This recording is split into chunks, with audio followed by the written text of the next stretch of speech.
Қайырлы күн, 8 сынып білім алушылары.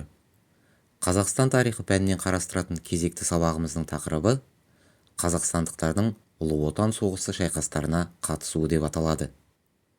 Сабақтың барысында сіздермен бірге Бауыржан Момышұлы қандай ерлік істерімен жеңіске үлес қосты? Бауыржан Момышұлының қандай тұлғалық қасиеттері оның ержүрек батыр болуына ықпал етті деген сұрақтарға жауап іздейміз. Және Ұлы Отан соғысының даңқты қолбасшысы Бауыржан Момышұлының батырлық, тұлғалық қасиеттерін айқындайтын боламыз. Әуелі тақырыпқа қатысты бейнероликті зейін қойып көрейік.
Тапсырма.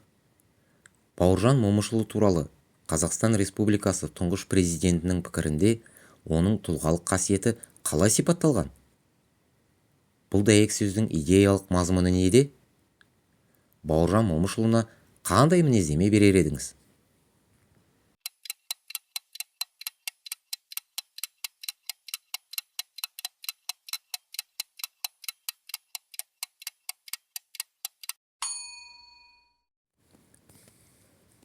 Тапсырма.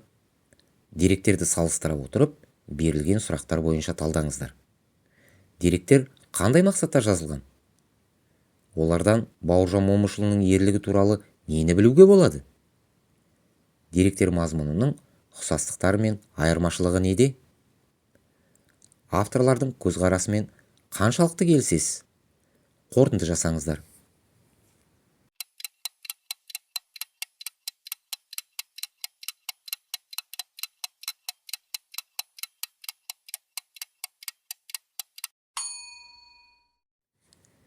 Келесі тапсырмаға көшпес бұрын, Бауыржан Момышұлының көзі тірісінде алынған бейне сұхбатты тыңдап, ой елегінен өткізейік. Майданда бол, белуардан қан кештік, тылда жүріп, көз жасымызды көл өттік. Күн түн демей еңбек етіп, жеңіс үшін тер төктік. Осының бәрін біз тарих алдында, отан алдында, адамгершілік, намыс алдында ақ ниетпен азаматтық борышымызды өтеу үшін істедік. Сөйтіп, оны абыроймен ақтадық. бұл жеңіс бізге арзанға түскен жоқ. Ел дегенде еңіреген ерлеріміздің қан майданда құрбан болғандар аз емес. Қол аяғын беріп, мүгедек болып қайтқан ерлеріміз де аз емес. Ұлы отан, туған елім, туған жерім, ұлы отан соғысының жалынына шарпылмаған біздің елде бірде-бір семей жоқ. Соғыс қайғысы, соғыс мұңы әрқайсымыздың басымызда болады. Солдаттың сағынышы, ата-ананың қайғысы, жардың мұңы, жетім жесірдің көз жасы әрқайсымыздың басымыздан өтті. Мен өзім 40 жыл қырғында тірі қалған жандардың бірімін. Сол сұрапыл қырғын соғыста еліміздің талай саңлақ батырларының, ақылды ерлерінің қаза тапқанын мен өзім көзімменен қан майдан көрген.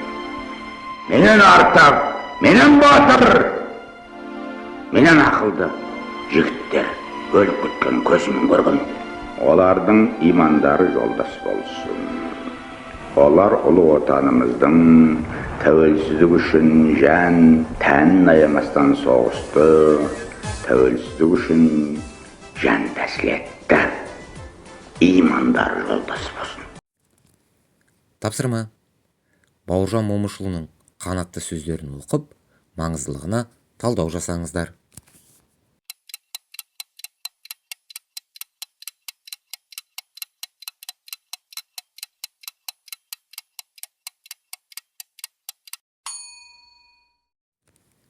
Үйге тапсырма. Егер екінші дүниежүзілік соғыс туралы деректі фильм түсірсеңіз, неге көңіл бөлер едіңіз? Сіздің сценарийде Ұлы Отан соғысы туралы қандай маңызды мәліметтер болар еді? Ойыңызды 15-20 сөйлеммен қорытып жазыңыз.